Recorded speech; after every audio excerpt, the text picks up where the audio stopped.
ya estamos de regreso, estamos con nuestra psicóloga de guardia y vamos a abordar esta noche un tema del que hemos hablado en muchísimas ocasiones, bien es verdad que desde una perspectiva que no es la psicológica.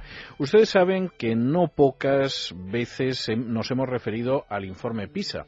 Ese informe PISA que entre otros epígrafes tiene uno referido a la competencia lectora de nuestros niños y jóvenes y quedan muy mal. Es verdad que quedan también muy mal en matemáticas y en otras cuestiones, pero la verdad es que en cuanto a competencia para leer, los resultados son auténticamente desoladores. Por si eso fuera poco, ya saben que el término analfabeto funcional, que no es muy elegante en ciertas ocasiones, pero parece que también en ciertas ocasiones es una muy buena descripción, es algo que se aplica a políticos, a sindicalistas, no digamos ya a gente del mundo de la televisión, y a tantos otros de los que uno tiene serias dudas de que alguna vez hayan leído, si es que saben leer, y desde luego si leyeron, si llegaron a enterarse de lo que habían leído. No decimos esto por esa señora que hace poco, a pesar de presidir una fundación cultural, ha afirmado que el Quijote lo escribió Quevedo. No, nos referimos a cuestiones bastante más sencillas, más habituales y que, en fin, en ocasiones hacen pensar que nos encontramos ante analfabetos funcionales.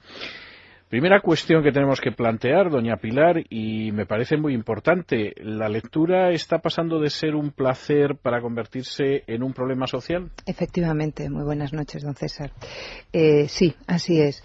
Debería ser un placer personal, debería ser un derecho universal y debe ser, además, una cuestión de importancia social. Pero está pasando a ser, como usted bien dice, un problema social. ¿Por qué? Porque los diferentes planes de enseñanza, los diferentes planes educativos, lo que han hecho es modificar, bajo mi punto de vista, han metido la mano en los procesos de aprendizaje de la lectura y la escritura, socapa de ideologías políticas. En lugar de plantear el tema de la lectoescritura, como usted bien decía en la presentación del tema de esta noche, quedan muy mal también en matemáticas. Es que el aprendizaje por excelencia, la puerta de entrada a todo el academicismo, es la lectura. La lectura y después la hermana menor o la hermana gemela, que es la escritura. Si arrancamos de unos aprendizajes anómalos de lectoescritura, todo lo demás son lenguajes más o menos encriptados. La matemática es un lenguaje, la música es un lenguaje, la física, la química son lenguajes. Sí, ciertamente. Es decir, que quitando la parte manipulativa, como pueden ser pues la parte artística, que también hay una parte de expresión, de simbolismo, de formas. Y ahora nos vamos metiendo en lo que es la lectura. La lectura tiene dos grandes angulaciones, que además deben darse el análisis y la intervención o la enseñanza en paralelo. Uno, lo que es la psicología cognitiva, es decir, qué procesos, qué estrategias se dan mientras leemos.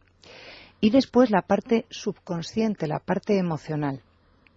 ¿Por qué hay determinadas palabras que amplifican y motivan a la lectura o se quedan registradas de modo mucho más de una impronta que es indestructible, y hay otras que somos incapaces o que son incapaces los niños de aprender? Primera cuestión, la primera angulación de psicología cognitiva.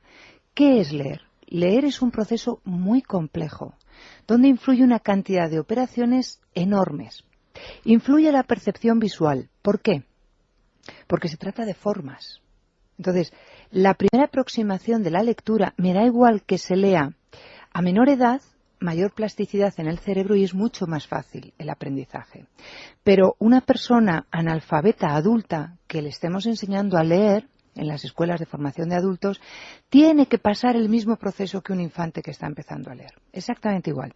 Y el primer proceso es el proceso de ver, capturar esa forma que es una grafía, y que esa grafía después va a tener una parte fonética, que es el fonema. Esa asociación es compleja.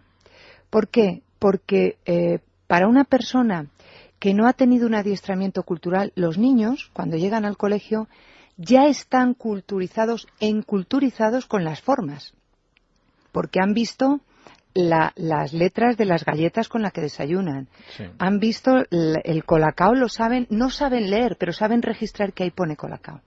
Lo mismo que ahí pone farmacia. O Coca-Cola. Efectivamente. Les falta la decodificación.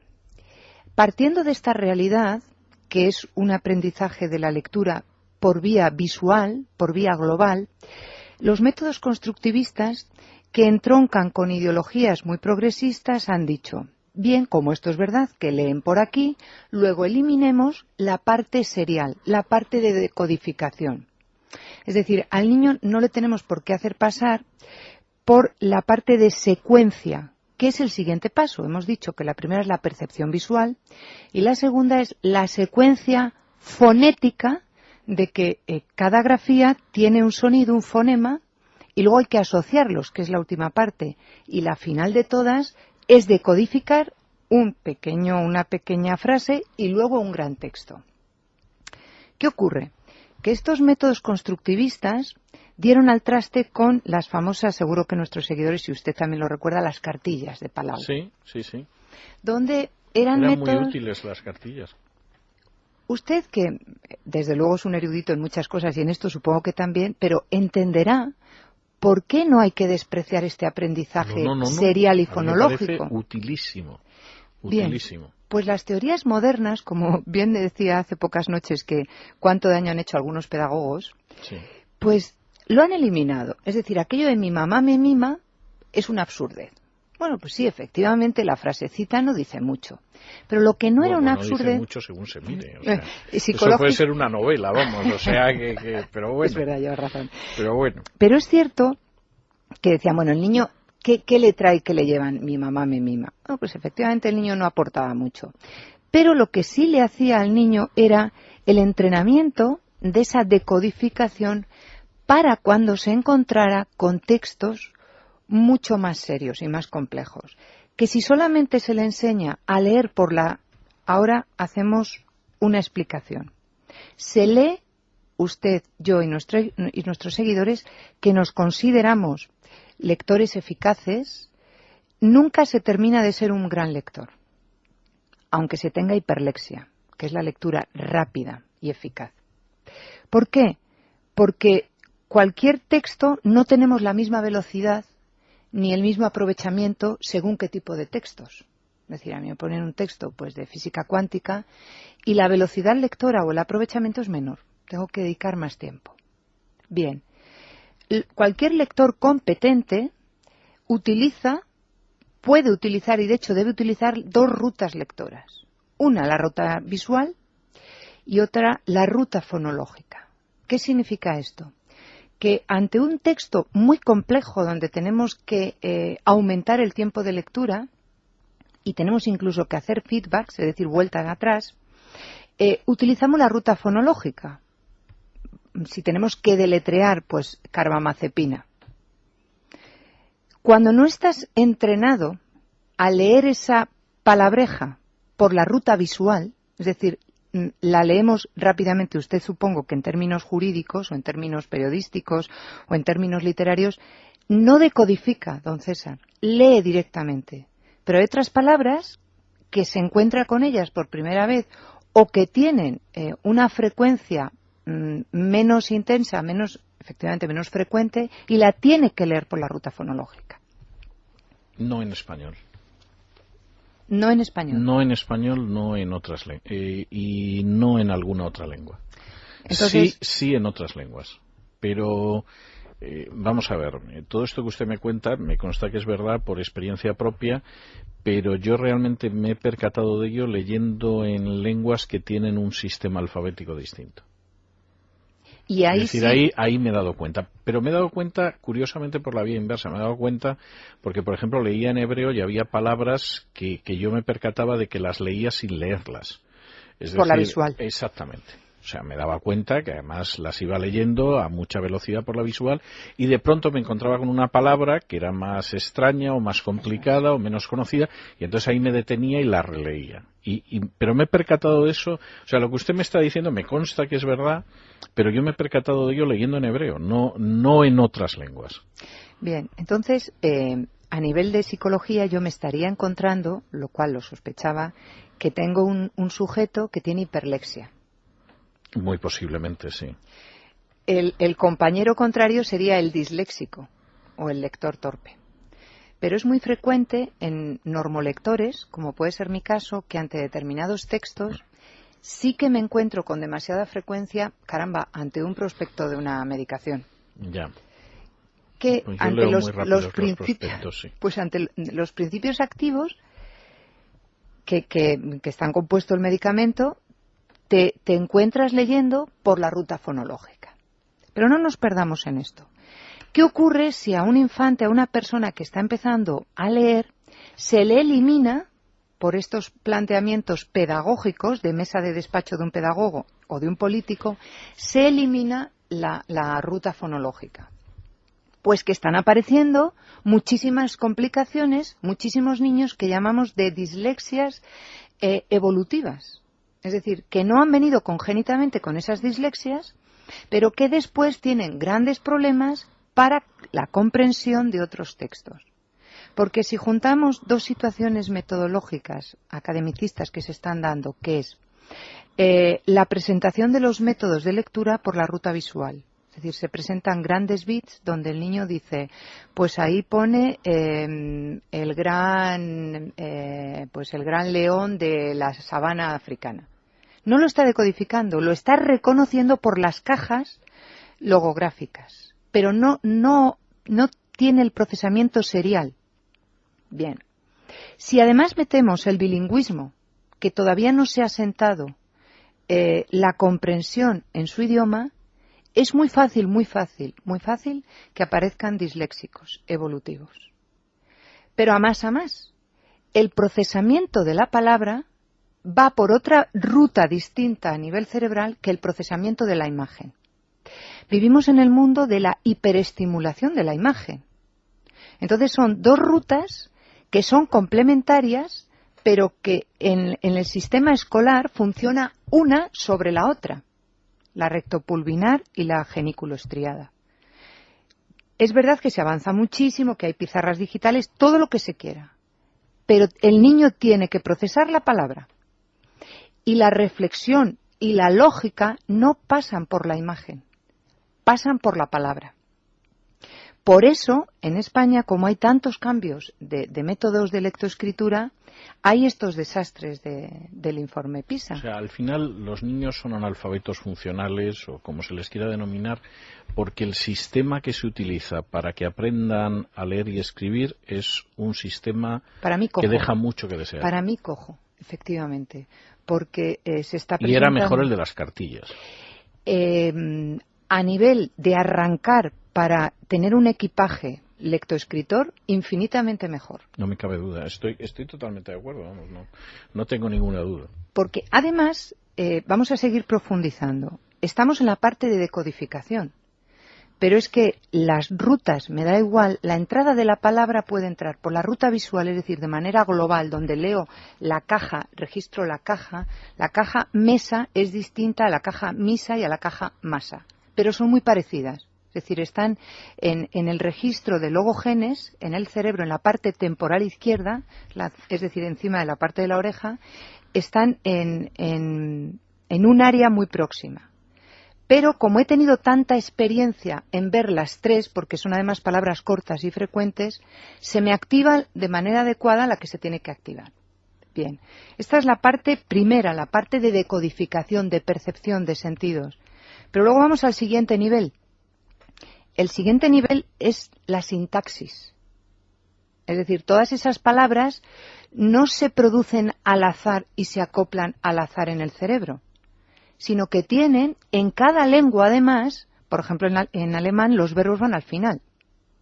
Sintácticamente. Habitualmente igual que en latín, sí. Bien, y además tienen declinaciones. Sí. Todo eso se da en el segundo nivel, que es la sintaxis. Hay lectores que tienen una dislexia por negligencia atencional o porque les funciona mal la tríada de la secuencia, el ritmo y el orden. ¿Qué tiene que ver esto con la lectura? Enormemente. Claro. Porque las frases tienen necesariamente que llevar un orden. Si no se entiende ese orden, esa secuencia, claro, nos quedamos, cuando los profesores pasan a la gramática, no comprenden el análisis sintáctico o morfológico de una frase simple. Pero es que los textos tienen frases subordinadas. Ahí ya nos perdemos. Y en el relato de muchísimas personalidades, políticos y de medios de comunicación, se ve un lenguaje demasiado de acción y muy pobre en descripciones. No hay personas con una profundidad de lenguaje que haya frases subordinadas. Bueno, incluso lo de acción sería discutible, porque... No, quiero decir, sería discutible en el sentido de que la persona que, por ejemplo, en su época tradujera, estoy pensando, la Guerra de las Galias de César, pues evidentemente era un lenguaje de acción y las frases subordinadas tienen a su vez subordinadas y nada que ver con cualquier cosa que podamos ver en estos momentos en televisión. O sea, esa es la realidad. Pero es que incluso las tareas de traducción son tareas altamente complejas, que implican dominar ambos idiomas. Sí, no me lo jure, lo he hecho durante años, me consta. Unas estrategias cognitivas que para muchísimas personas, ¿qué es el analfabetismo funcional? Pues es que oficialmente decodificamos, sintácticamente podemos entender lo que está puesto allí con esa secuencia, pero pasamos a la siguiente, al tercer nivel, que es la parte semántica, de comprensión. A ese nivel, nuestros bachilleres no llegan. Por eso, las asignaturas más complejas, más abstractas, les cuesta tantísimo. En consulta te vienen niños con dificultades lectoras, que pues dices, pues han decodificado bien, tanto por la ruta visual como por la ruta fonológica. Sintácticamente ya empiezo a ver que tienen sus dificultades, pero a nivel de comprensión, de mayor profundidad, que eso es lo que se pone en juego después cuando se escribe. La escritura, digamos, es dar fe de lo que se ha leído. No comprenden un texto sencillo. Claro, cuando se tienen que meter con Kant... No, Kant es imposible. Que Kant ni los diálogos de Platón. Si no me apuro pueden. Usted ni la isla del tesoro. O sea, claro, es que... es verdad. Bien, ¿qué impacto tiene esto en la vida?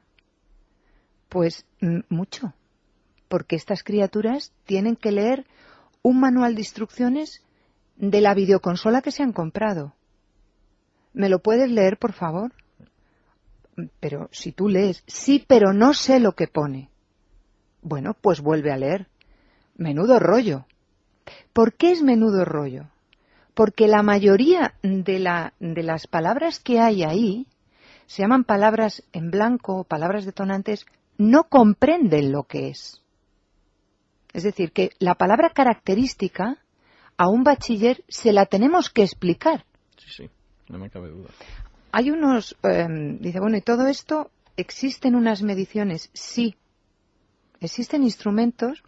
El otro día me acordé de toda esta situación porque tuve una pericia delante en un juicio y había un neuropsicólogo muy brillante, catedrático de la UCM, que negaba todas estas cuestiones y que decía que un sujeto que tenía un CI, una inteligencia normal, no tenía grandes complicaciones aunque tuviese un trastorno del lenguaje. Pues claro que lo tenía y la pericia era la siguiente. Demostrar que a este era un trabajador que había sido despedido de una farmacia porque le habían hecho al dictado escribir su propio despido, él lo había copiado sintácticamente bien, pero no sabía lo que estaba poniendo. Como la prueba es grave, ¿eh? Totalmente. Como la prueba de CI le daba un CI medio bajo, no se molestó en investigar a través de otras herramientas, como el Peabody, que es el nivel de comprensión que tiene un sujeto. Aquí hay el grupo... Son figuras geométricas. Son figuras geométricas donde se puede decir trapecio, polígono, un trapecio, sí. Efectivamente. Y el sujeto se le da el estímulo y tiene que reconocerlo. Es decir, aquí hay un soporte gráfico de forma. Bueno, pues la persona que tiene una dificultad receptiva y expresiva del lenguaje está escuchando y decodifica bien y sabe lo que le estás diciendo. Pero ante esto que es un estrup, es decir, que le dices trapecio y no sabe exactamente, porque puede ser cualquiera de las 4 figuras, caramba, esto tiene una implicación a nivel de su vida diaria. Por supuesto que sí, y ahí está la muestra. Bueno, pues esta persona, como su inteligencia estaba libre de una debilidad mental, negaba la mayor. Neuropsicólogo de la UCM, catedrático. Hombre, existe esta prueba donde el nivel de competencia... Esto ya nos llevaría a ver cómo determinadas personas acaban siendo catedráticos en la universidad, que es un tema sobre el que yo prefiero no entrar, pero quiero decir, es grave, pero conociendo la universidad en España no es sorprendente. Claro. Por desgracia, porque esto es una cuestión de ignorancia, punto final. Y en una materia que se supone que domina. Por definición, claro, un catedrático. O sea, que es... Cuando se le hace evidente, porque pues nos tomaron declaración, como no iba a ser de otra manera, a los dos, yo expuse que esto estaba al alcance en el mercado de los test, está al alcance de cualquier profesional, y que esta persona tenía varias sigmas, es decir, varias diferencias poblacionales, no de inteligencia general, pero sí de dificultad de un trastorno del lenguaje. Al final todo su discurso es, ¿me lo va a decir esta señora? Yo soy una simple psicóloga, que yo soy catedrático, pero ahí debería hacer ejercicio de humildad. Sí, ese es el argumento de autoridad, entre comillas. Pero es que ahí no estábamos para dirimir la autoridad entre él y yo. No, pero es que, como decía Bertrand Russell, el talón de Aquiles del argumento de autoridad es que siempre hay otra autoridad que tiene un argumento distinto. Claro, Esto claro. Está bien, esto me lo voy a apuntar. No, pero es verdad. Es decir, claro, el argumento de autoridad nunca puede ser... Quiero decir, el argumento de autoridad es siempre muy relativo, porque uno siempre encuentra una autoridad que dice todo lo contrario. Es así, es decir, el argumento de autoridad es enormemente relativo y la gente que determinadas cuestiones las quiere solventar sobre el argumento de autoridad, pues está utilizando un argumento que es endeble. Claro, pero ahí, don César, estábamos a la que estábamos, es decir, al área absolutamente objetiva y científica, que era demostrar el grado, el impacto que tenía el lenguaje, la lectoescritura en este paciente, de ambos. Él iba de parte igual que yo iba de parte. Lo mismo que estábamos de acuerdo en toda la pericia del desarrollo de la personalidad, ¿por qué no estábamos de acuerdo en esto? Es decir, si objetivamente estaba esta prueba donde se le pasó y había 2 sigmas de diferencia porque no comprendía bien lo que leía y lo que escribía, él ocultó esta prueba y la negó. Hombre, es que esto es una evidencia científica. Es decir, ahora mismo tenemos pruebas muy potentes, no construidas en España. Pero, por ejemplo, en el hospital... Usted está pidiendo que además un catedrático sepa lo que pasa en el extranjero. Vamos a ver, Estoy yo muy mal, mujer, grande es tu fe, que dice el Evangelio, vamos, o sea, de verdad, no, a mí me parece mucho pedir. ¿Qué quiere que le diga si muchos de los catedráticos no conocen otra lengua que no sea el español? Efectivamente, pero ahí... Bueno, a lo mejor el español y el catalán. Ahí, a mí... Bueno, pare usted de contar. O el euskera, el batúa. Sí. Pero ahí no era ni él ni yo. Ahí nos estábamos metiendo en algo muchísimo más importante y misterioso, que era la vida de una persona. Y creo que teníamos que ser lo suficientemente técnicos y objetivos los dos como para llegar al acuerdo, que era totalmente así, porque si se le hubiera pasado a más, y no se le pasó a más porque este señor dijo que no, si se le hubieran hecho una emisión de positrones, el área temporal de esta persona hubiera dado una eficiencia, no se activada de la misma manera a la hora de leer palabras. Caramba, no lo niegue usted, porque le está machacando la vida a esta persona. Bueno, supongo que a lo mejor eso tampoco le importaba mucho. A todo eso, ¿cómo se corrige el analfabetismo funcional? ¿Se envía a esta gente un paquete de cartillas de amiguitos o algo así para que rehagan el aprendizaje, o qué se hace? Bien, cuando son analfabetos funcionales que quieren dejar de serlo, porque ahora es muy difícil, puesto que conviven muy bien con el universo de las imágenes. No cabe la menor duda. Y más o menos los símbolos que hay, que muchos son logogramas, es decir, el símbolo del dólar, las señales de tráfico son logogramas. Cuando ya se ven comprometidos, por eso acuden, yo tengo muchos analfabetos funcionales que acuden a rehabilitarse por la preparación de unas oposiciones, porque ahí sí hay que tener una comprensión profunda. Entonces, efectivamente, se les hace una intervención mucho más directa a partir de entrenamiento de los movimientos sacádicos. ¿Qué son los movimientos sacádicos? Los movimientos sacádicos son los movimientos oculares que tenemos que hacer en cada interlineado. Son 3, al principio, en el medio y al final. Personas que tienen analfabetismo funcional lo que tienen es mal aprovechamiento de la fobia. La fobia es el ángulo de aprovechamiento central del ojo en la palabra, en el cénit de la palabra, para aprovechar toda la palabra y lo que antecede y poscede a la palabra. Entonces, son personas que tienen más movimientos sacádicos, dan muchos más saltos y con peor aprovechamiento. Entonces, se les entrena a tener estos barridos. ¿Cómo? Con oscuridad y haciendo centraciones foveales con linterna, para que rescaten. Necesariamente tiene que ir primero del dibujo, de la forma, a la palabra, y luego de la palabra a la frase, y de la frase al texto. Eso que parece una secuencia muy fácil y muy rápida, en la oración, en la frase, nos tenemos que quedar muchísimas veces porque no logran comprender, porque la secuencia está tocada. Probablemente en muchos de ellos esté, y eso facilita muchísimo la imagen, la hipótesis fija. ¿Qué es la hipótesis fija? Pues que en el inicio, en el onset de la palabra, cuando empieza por me, aquí pone mesa, no, pues pone meseta.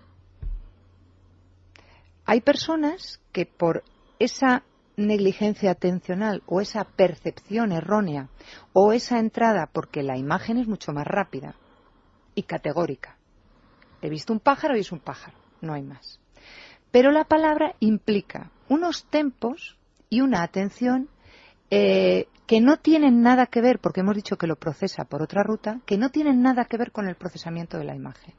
Entonces, necesariamente son otros tiempos y otra complejidad.